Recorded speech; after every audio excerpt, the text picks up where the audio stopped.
Hello viewers, আসসালামু আলাইকুম। আজকে আপনাদের সাথে একটি খুবই গুরুত্বপূর্ণ বিষয় নিয়ে আলোচনা করব। আমরা অনেকেই ডেস্কটপ বা ল্যাপটপ ব্যবহার করে থাকি। তো ডেস্কটপ বা ল্যাপটপে আমরা মাউস দিয়ে সবচেয়ে বেশি কাজ করে থাকি, কিন্তু কিবোর্ডে অনেক ধরনের কাজ করা যায় শর্টকাট কির মাধ্যমে, কিন্তু সেটা আমরা জানি না। তো আমি আজকে আপনাদের এই শর্টকাট কি নিয়েই আলোচনা করব। তবে আমি নির্দিষ্টভাবে আপনার টিউটোরিয়ালের মতো লিখে দেব না যে এটা shortcut key.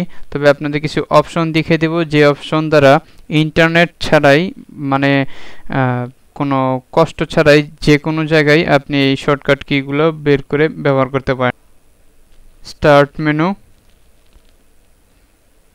All program, accessories, তারপর সিস্টেম টুলসে যাবেন, ক্যারেক্টার ম্যাপ। দেখুন ক্যারেক্টার ম্যাপ, তো এখানে যাবেন, ক্লিক করুন। এসে পড়েছে ক্যারেক্টার ম্যাপ। যদিও আমি টিউটোরিয়ালে প্রথমে বলেছি যে আপনাদের শর্টকাট কি সম্পর্কে আলোচনা করব, সেটা করব, কিন্তু তারপরও শর্টকাট কির মধ্যেও আমরা কিবোর্ডে এমন কিছু নেই যেগুলো এখানে রয়েছে, তো সেটা দেখতে পাচ্ছি। এখান থেকে বিভিন্ন ধরনের আপনার ওয়ার্ড ব্যবহার করতে পারি। অনেকে আরবিতে টাইপ করতে চান কিন্তু পারেন না, তো দেখুন এখানে আপনার আরবি নক্তাগুলো রয়েছে, তো এখান থেকে আপনি চাইলে আরবি টাইপ করতে পারেন।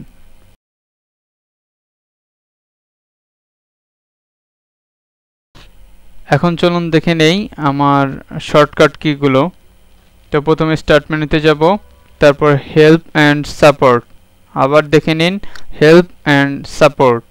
তো আমি ক্লিক করলাম হেল্প অ্যান্ড সাপোর্ট। দেখুন একটা উইন্ডোজ এসেছে, help and support, search help. আমি কী ধরনের সাহায্য চাচ্ছি, তো আমি চাচ্ছি যে শর্টকাট কি।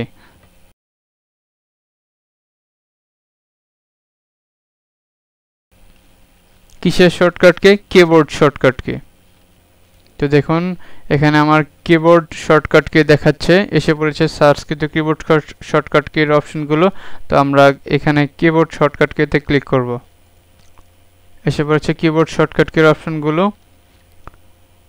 তো এখানে প্রত্যেকটা অপশন আমরা দেখে নেই। Else of access keyboard shortcuts, তারপর জেনারেল কিবোর্ড শর্টকাট। তো খুব সাধারণ অর্থে যেগুলো আমরা ব্যবহার করে থাকি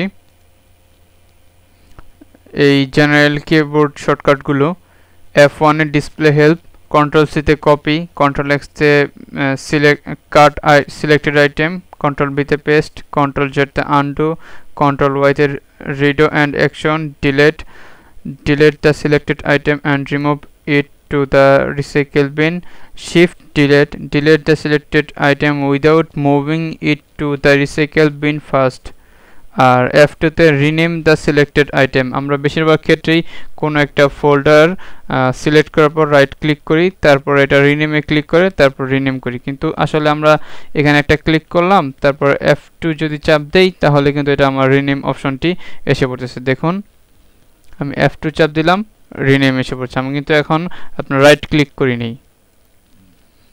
আমরা যদি পেইন্ট কিবোর্ড শর্টকাটস ব্যবহার করি তাহলে দেখুন control and create a new picture, control O open, control S save করার জন্য, F12 save the picture as a new file, control P paint a picture, alter F4 choose a picture and its paint window, control Z undo a picture, control Y redo a change. দেখুন জেনারেলের সাথে কিন্তু এই অপশনগুলো খুবই মিলে যাচ্ছে। তো আপনি একটু যদি খেয়াল করে এবং কিছু দিন ব্যবহার করুন তাহলে কিন্তু আপনার এগুলো আয়ত্তে এসে পড়বে। এখানে অবশ্য অনেকগুলো পেইন্টের মধ্যে রয়েছে। আমরা অ্যাডোব ফটোশপে ব্যবহার করলে দেখবেন যে অনেক ধরনের শর্টকাট কি ব্যবহার করতে হয়।